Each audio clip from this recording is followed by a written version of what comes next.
Hello friends, welcome to our channel learning notebook.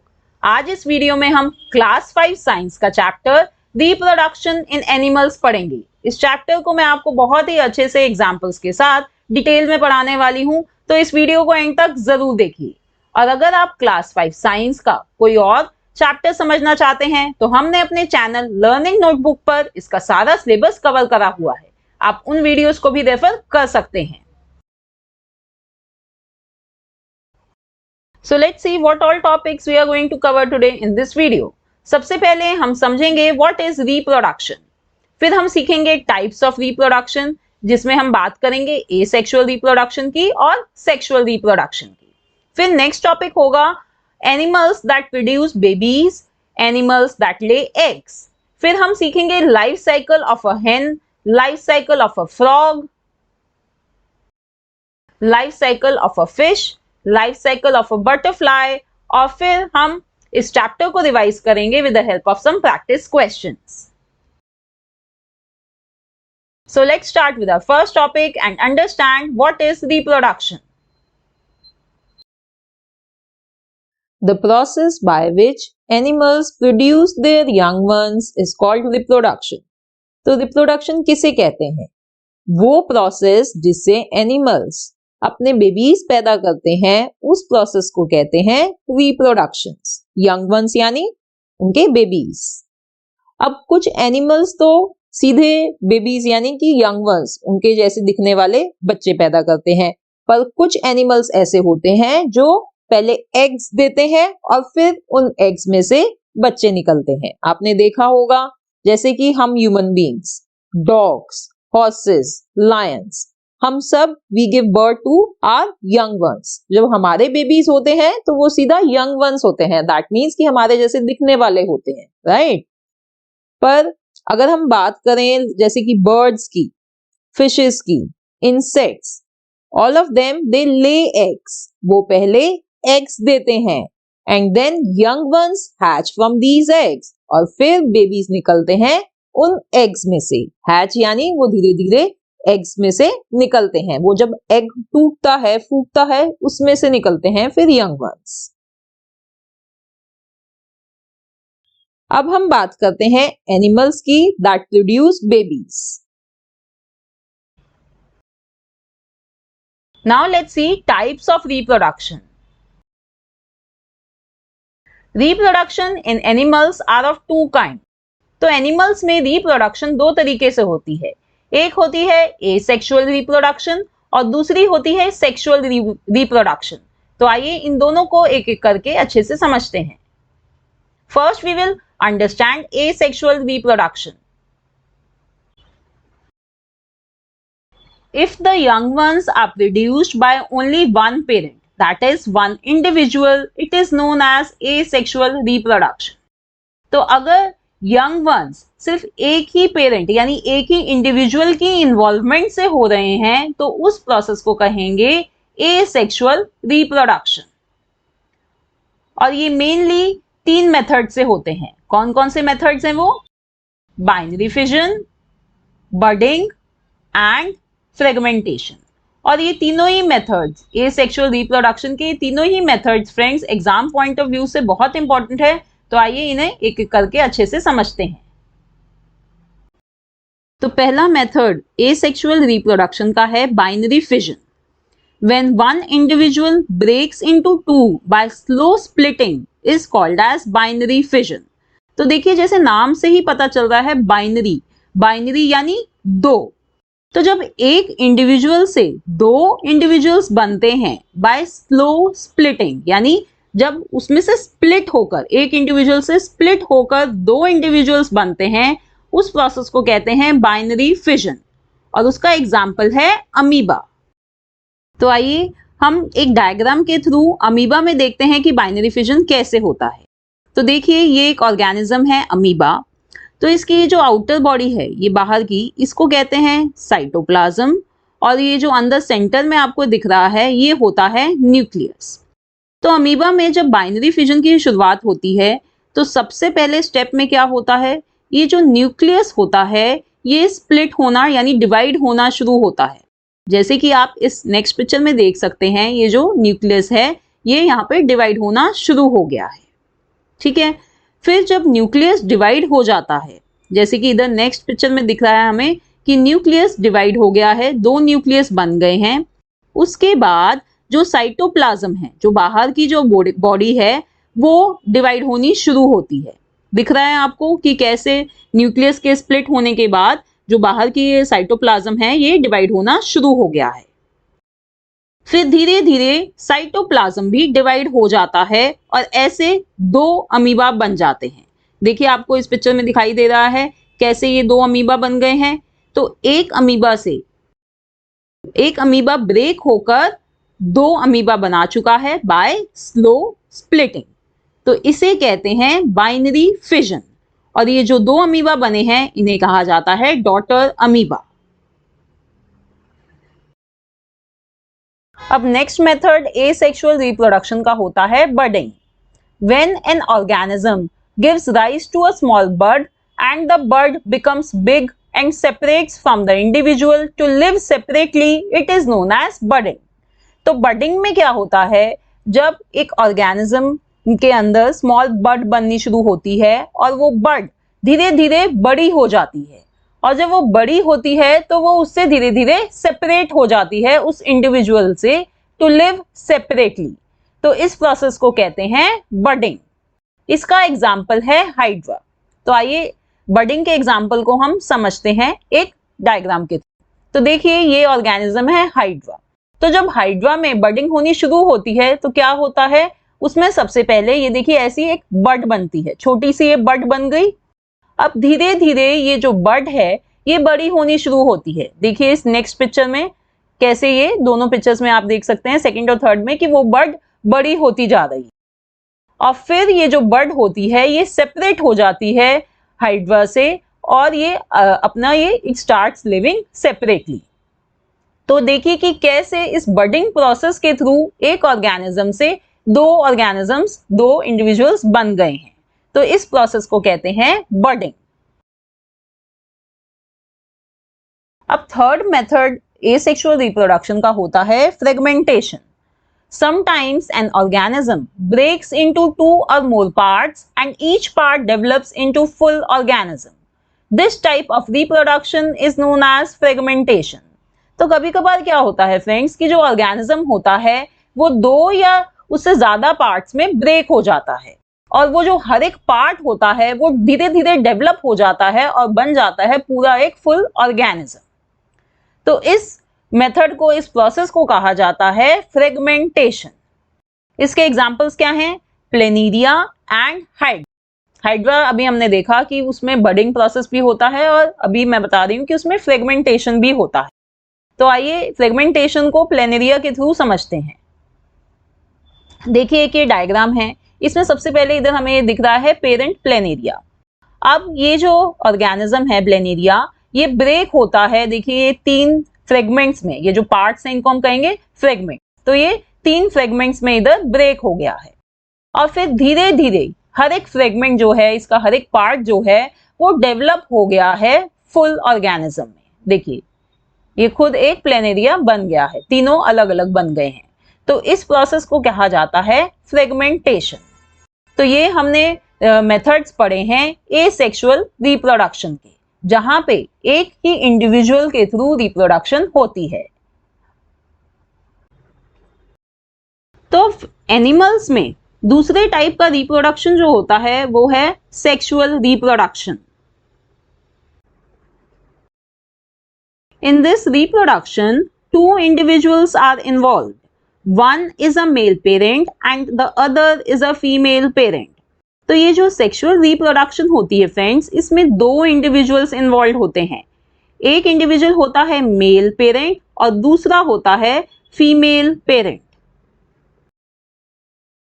Both male and female parents produce special cells called as gametes at maturity. तो ये जो mail और female parents होते हैं ये दोनों ही स्पेशल सेल्स, जिनको गेमीट्स कहा जाता है, उनको प्रोड्यूस करते हैं। Male gamete is called sperm. तो जो मेल गेमीट होता है उसे स्पर्म कहते हैं, और फीमेल गैमेट को कहा जाता है एग या ओवम।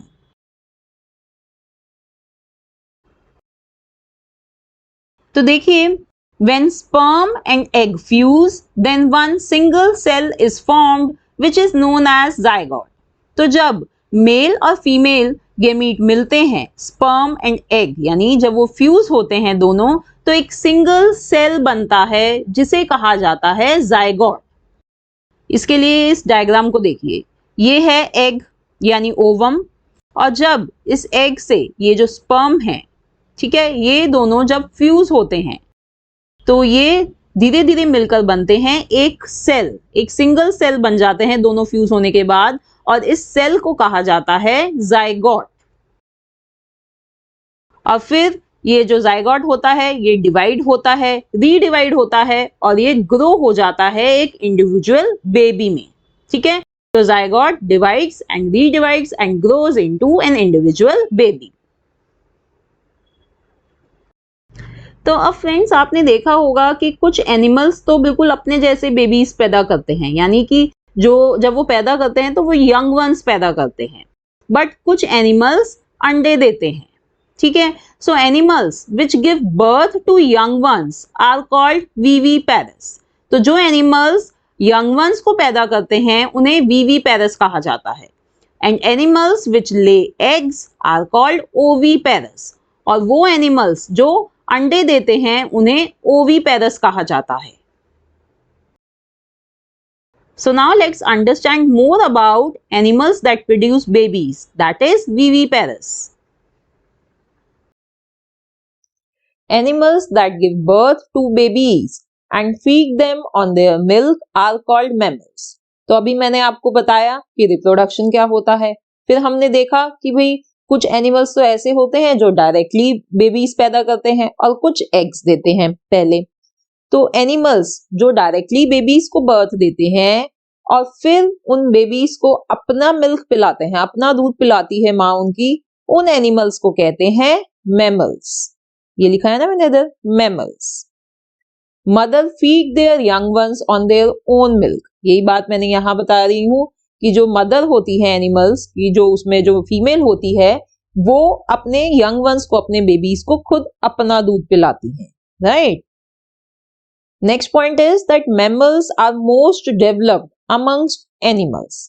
तो ये जो मैमल्स होते हैं जो डायरेक्टली बेबीज को बर्थ दे रहे हैं और उन्हें अपना दूध पिलाते हैं, इन्हें सबसे ज्यादा डेवलप्ड माना जाता है सारे animal.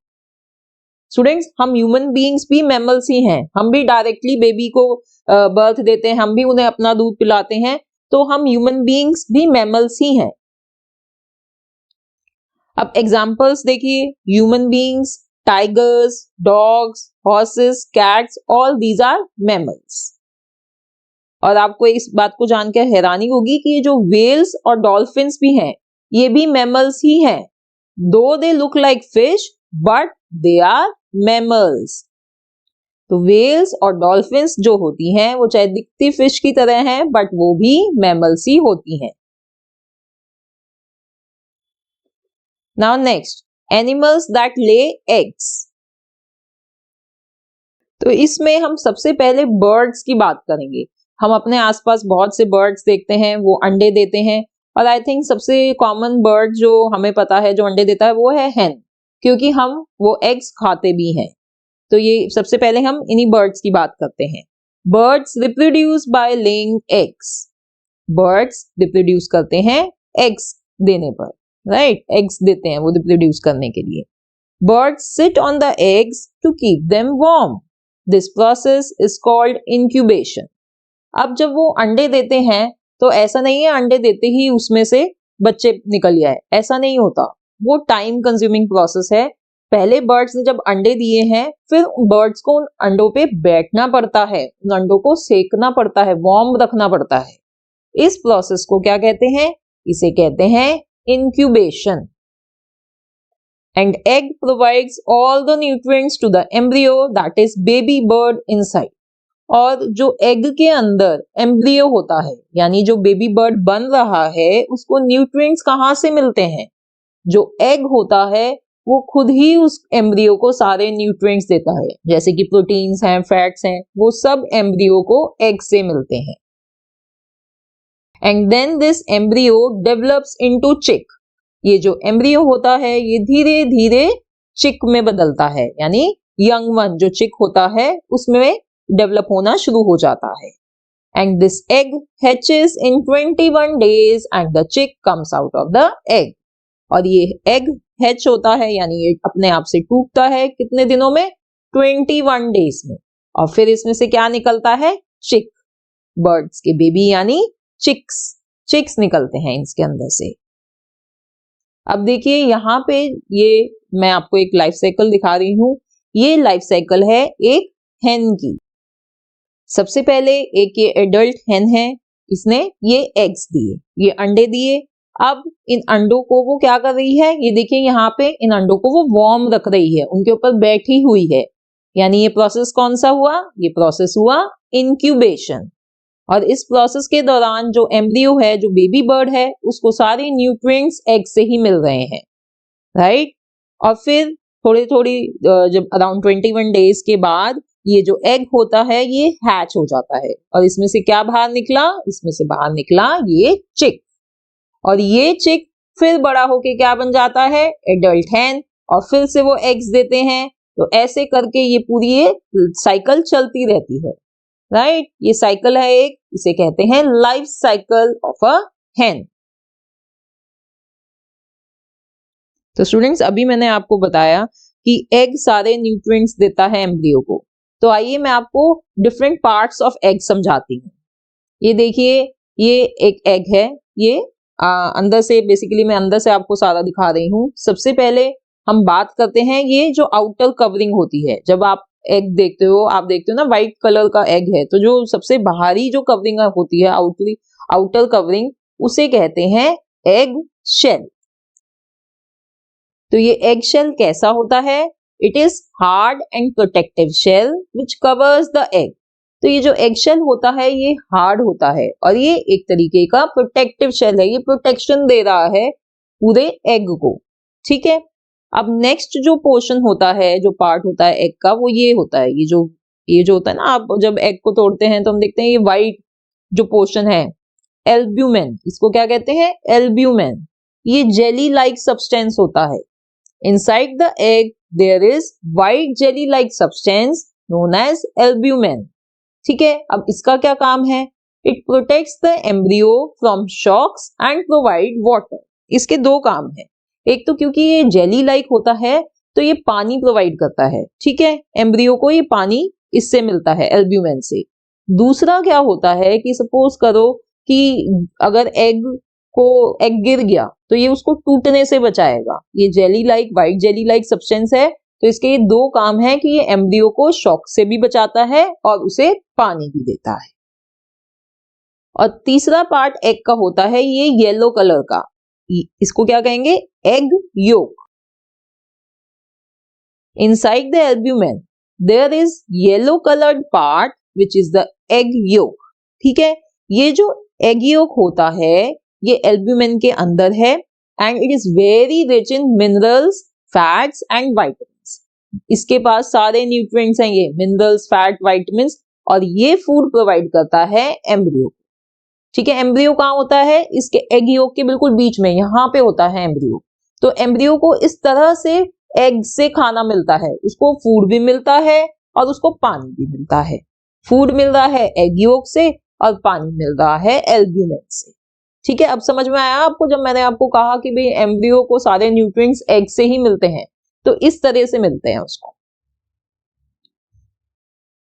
Now we will learn about the animal that lay eggs which is frog. अब दूसरे टाइप ऑफ एनिमल की बात कर रहे हैं। अभी हमने बर्ड्स के बारे में पढ़ा, अब हम बात करेंगे फ्रॉग के बारे में।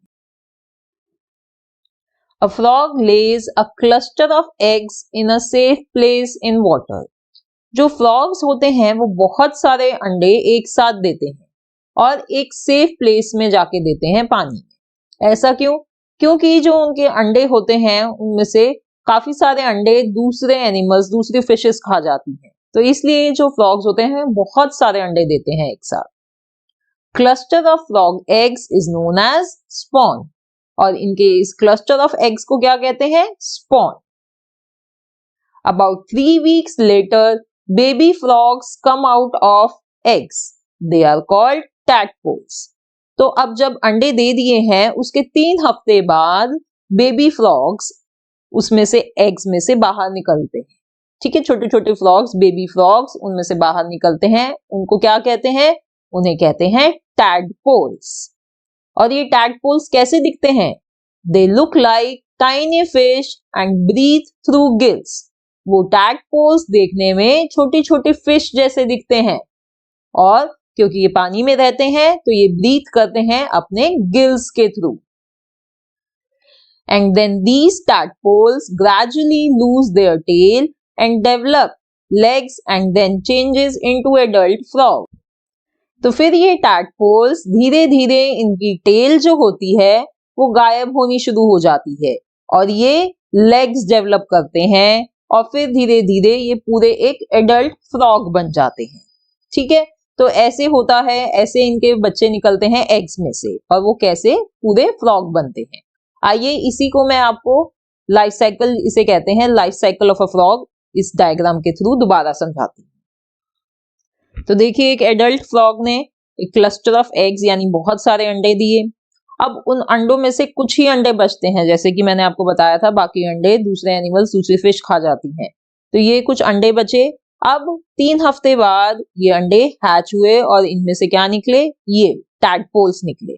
टैडपोल्स कहते हैं, ये देखिए फिश जैसे लग रहे हैं, छोटी फिश जैसे ये। ठीक है, अब धीरे धीरे ये बड़े होने लगते हैं। ठीक है, इनके ये अपनी टेल छोड़ने लगते हैं और लेग्स बनाना शुरू करते हैं, इनके लेग्स डेवलप होना शुरू होते हैं, और धीरे धीरे ये क्या बन जाते हैं? पूरे एक फ्रॉग। और फिर ये एडल्ट फ्रॉग बन के फिर ये एग्स देते हैं, राइट। तो इस तरह से ये लाइफ साइकिल फ्रॉग की चलती रहती है। अब हम बात करेंगे फिश की। फिश भी ऐसे एनिमल्स होते हैं जो एग्स देते हैं। A fish lays a cluster of eggs in a safe place in water. Similar like frogs, fish also give a cluster of eggs. ठीक है, बहुत सारे एग्स एक साथ देती हैं वो, और उनके क्लस्टर ऑफ एग्स को भी क्या कहते हैं? स्पॉन ही कहते हैं। And then baby fish hatch from these eggs and grow into a fry. फिर कुछ टाइम बाद इन एग्स में से निकलती है बेबी फिश, और वो क्या कहलाती हैं? वो ग्रो होके कहलाएंगी फ्राई। छोटी छोटी फिश निकलती हैं जिन्हें कहा जाता है fry. And a fry grows into an adult fish, और फिर वो जब बड़ी होती है तो वो बन जाती हैं एडल्ट फिश। सिंपल सी लाइफ साइकिल है फिश की। ये देखिए, एक एडल्ट फिश ने दिए बहुत सारे एग्स। अब इन एग्स में से क्या निकला? बेबी फिश, जो कहलाती है फ्राई। ठीक है, और ये फ्राई ग्रो होके क्या बन जाती है? Adult fish. फिर से वो एग्स देती है। तो ऐसे लाइफ साइकिल चलती रहती है फिश की। Now let's learn about reptiles. They also lay eggs. Reptiles like lizards, snakes lay their eggs on ground. अब जो reptiles होते हैं, जैसे कि lizards हो गई, snakes हो गए, ये ग्राउंड पे, जमीन पर एग्स देते हैं। They do not sit on eggs to keep them warm. और वो बर्ड्स की तरह अपने एग्स पे बैठते नहीं है उनको वार्म करने के लिए। वो कैसे वार्म होते हैं? These eggs are warmed by the heat of the sun. उनके जो एग्स होते हैं वो सन की गर्मी से गर्म रहते हैं। तो यानी वो ग्राउंड पे, यानी मिट्टी में कह सकते हैं आप, मिट्टी में एग्स देते हैं वो, और वो उनके ऊपर बैठते नहीं है खुद, वो सूरज की गर्मी से वो एग्स गर्म रहते हैं। ऐसे ही हम क्रोकोडाइल्स के बारे में बात करेंगे। Crocodiles they dig shallow pits in river banks to lay their eggs. जो क्रोकोडाइल्स होते हैं, जो रिवर्स में रहते हैं, वो क्या करते हैं? वो रिवर्स के पास मिट्टी में, गहरी मिट्टी में गड्ढे बना देते हैं, गहरे गड्ढे बनाते हैं, और उनमें अपने एग्स देते हैं। And when babies hatch out of these eggs, crocodile digs away sand and sets them free. और फिर जब इन एग्स में से बेबीज हैच आउट निकलते हैं तो क्रोकोडाइल्स क्या करते हैं, वो जो मिट्टी होती है उस मिट्टी को हटा देते हैं और बेबीज को फ्री कर देते हैं, यानी बेबीज को फिर वो फ्री कर देते हैं और वो बेबीज कहाँ जाते हैं, वो रिवर में चले जाते हैं। ठीक है, तो इस तरह से रेप्टाइल्स भी एग्स देते हैं। Now let's talk about insects. All insects lay eggs. जितने भी इंसेक्ट्स होते हैं वो भी एग्स ही देते हैं। Insects like grasshoppers and cockroaches have 3 stages in their life cycle. हम सभी ने कॉकरोच कभी ना कभी देखा ही है, चाहे हमने अपने घरों में देखा हो या कहीं बाहर देखा हो। तो ये जो ग्रासहॉपर्स होते हैं या कॉकरोचेस होते हैं, इनकी लाइफ साइकिल में कितनी स्टेजेस होती हैं? 3 स्टेजेस होती हैं। The baby cockroach is known as a nymph. तो सबसे पहले कॉकरोच ने अंडे दिए, फिर उन अंडों में से बेबी कॉकरोच निकले जिसे क्या कहते हैं? Nymph. It shed its skin several times and changes into an adult. Shedding of old skin is known as molting. तो जब फिर उसके बाद अंडे देने के बाद निम्फ निकला उसमें से, और ये जो निम्फ होता है ये बहुत बारी अपनी स्किन छोड़ता है, शेड यानी वो स्किन उतरती है उसकी बहुत बारी, और फिर वो धीरे धीरे बनता है एक एडल्ट कॉकरोच। तो ये जो प्रोसेस होता है जिसमें ये स्किन उसकी झड़ती है, उतरती है, इस प्रोसेस को कहते हैं मोल्टिंग। ठीक है, तो ये 3 स्टेजेस होती हैं कॉकरोच की और ग्रासहॉपर की लाइफ साइकिल में। कॉकरोच में सबसे पहले कॉकरोच ने अंडे दिए, फिर उन अंडों में से बेबी कॉकरोच निकला जिसे निम्फ कहते हैं, और फिर निम्फ ने धीरे धीरे अपनी स्किन छोड़ते छोड़ते वो क्या बन गया? एक एडल्ट कॉकरोच।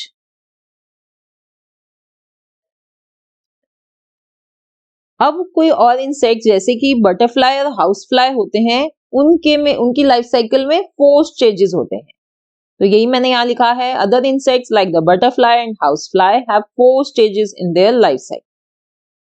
मैं आपको समझाती हूँ बटरफ्लाई के बारे में। The female butterfly Lay's eggs in clusters on the under side of a leaf. तो जो फीमेल बटरफ्लाई होती है वो बहुत सारे एग्स देती है। कहाँ पे जाके देती है? लीफ के नीचे, अंडर साइड सेफ प्लेस होती है, वहां पे जल्दी से कोई और इंसेक्ट को वो एग्स दिखेंगे नहीं, इसलिए वो सेफ प्लेस में लीफ के नीचे जाके बहुत सारे एग्स देती है। And then each egg hatches into a larva that looks like a worm. और ये हर एक एग ये किस में बदलता है, किस में हैच होता है? एक लार्वा में, जो एक वर्म जैसा, कीड़े जैसे दिखाई देते हैं वो। और इन्हें क्या कहते हैं? इन्हें कहते हैं कैटरपिलर। तो एग हैच होते हैं कैटरपिलर। ठीक है, अब ये कैटरपिलर कैसे सरवाइव करते हैं? It eats leaves and grows quickly. जो कैटरपिलर होते हैं वो लीव्स खाते हैं, जिन लीव्स में वो पैदा हुए हैं उन लीव्स को खाते हैं वो, और जल्दी जल्दी बड़े होने शुरू होते हैं। After some time the caterpillar stops eating and forms a shell called cocoon around its body. This stage is known as pupa. तो अब क्या होता है, कुछ टाइम बाद जो कैटरपिलर होता है वो खाना छोड़ देते हैं। ठीक है, वो लीव्स नहीं खाते, वो एक शेल सा फॉर्म कर लेते हैं अपनी बॉडी के आसपास। पूरा जो कैटरपिलर होता है वो अपनी बॉडी के आसपास एक शेल सा फॉर्म करते हैं, उस शेल को कहते हैं कुकून। ठीक है, और ये जो स्टेज होती है लाइफ साइकिल की ये कहलाती है प्यूपा। अब इसके बाद क्या होता है? Inside the cocoon the caterpillar slowly changes its shape. अब कुकून के अंदर धीरे धीरे जो कैटरपिलर होता है वो अपनी शेप चेंज करता रहता है।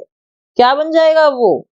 After a while the pupa burst and an adult butterfly comes out.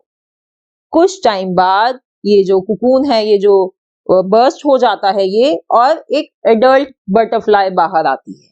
ठीक है, तो ये 4 स्टेजेस होती हैं बटरफ्लाई की लाइफ साइकिल में। आइए एक डायग्राम के थ्रू दोबारा से हम इन स्टेजेस को देखते हैं। ये है life cycle of a butterfly. सबसे पहले एक एडल्ट बटरफ्लाई ने ये एग दिया, बहुत सारे एग देती है, मैं एक एग लेके आपको समझा रही हूँ। उन्होंने लीफ के नीचे एक एग दिया, फिर ये एग कुछ टाइम बाद क्या बन जाता है? ये बन जाता है कैटरपिलर। ठीक है, अब ये कैटरपिलर खाता रहता है, लीव्स को खाता रहता है, फिर कुछ टाइम बाद वो खाना छोड़ देता है और अपनी बॉडी के आसपास क्या बना लेता है? कुकून बना लेता है। ठीक है, इस स्टेज को कहते हैं प्यूपा, या जैसे इधर एक वर्ड लिखा हुआ है क्रिसलिस, ये भी कहते हैं इस स्टेज को। और फिर धीरे धीरे ये कुकून के अंदर अपनी शेप बदलनी शुरू करता है और इसमें से क्या बाहर निकलते हैं, एक बटरफ्लाई। ठीक है, बटरफ्लाई निकलती है बाहर और बटरफ्लाई धीरे धीरे क्या बन जाती है, फिर से एक एडल्ट बटरफ्लाई बन जाती है और वो एग्स देती है, फिर वो एग्स कैटरपिलर की शेप लेते हैं। ऐसे कर करके क्या हो जाता है, ये लाइफ साइकिल बटरफ्लाई की चलती रहती है। तो देखा कैसे एक कैटरपिलर जैसी दिखने वाली चीज कितनी सुंदर बन जाती है, बाद में एक बटरफ्लाई बन जाती है। अब एक और मैं आपको इंपॉर्टेंट टर्म बताना चाहूंगी, Metamorphosis. Butterfly and frogs show special kind of life cycle with distinct changes. This is called metamorphosis. Most popular examples of metamorphosis are the transformation of a tadpole to a frog and a caterpillar to a butterfly. तो अभी friends हमने butterfly और frogs की life cycle देखी। हमने देखा कि उसमें कितने डिस्टिंक्ट चेंजेस होते हैं, कैसे एक टैडपोल फ्रॉग बन जाता है, कैसे एक कैटरपिलर से बटरफ्लाई बन जाती है। तो ये जो ट्रांसफॉर्मेशन होती हैं ये बहुत ही अलग हैं, डिस्टिंक्ट हैं। इसे कहा जाता है मेटामॉर्फोसिस। अब ये हमने अपना सारा चैप्टर कर लिया है, तो आइए इस चैप्टर को हम रिवाइज करते हैं with the help of some practice questions. Fill in the blanks. First one, dash is the process of producing young one. तो उस प्रोसेस को क्या कहते हैं जिससे यंग वंस प्रोड्यूस होते हैं, reproduction. Next, the yellow portion inside the egg is known as dash. जो एग में येलो पोर्शन होता है उसे क्या कहा जाता है, उसे कहा जाता है yolk. The young one of a frog is called dash. Frog के यंग वंस को क्या कहते हैं, उन्हें कहते हैं tadpole. Shedding of old skin by animals is called molting. Dash is called larvae of a housefly. Housefly के larvae को क्या कहा जाता है, maggot. Next, fill in the blank. Dash give birth to young ones and feed them with their milk. उन animals को क्या कहते हैं जो यंग वंस को पैदा करते हैं और उनको अपना दूध पिलाते हैं, उन्हें कहा जाता है mammals. The white portion inside egg is called albumen. The young one of a cockroach is known as, क्या कहते हैं, निम्फ। कॉकरोच के यंग वंस को। Cluster of eggs of a frog is called as spawn. Dash is called larvae of a butterfly. Butterfly के larvae को क्या कहा जाता है, कैटरपिलर।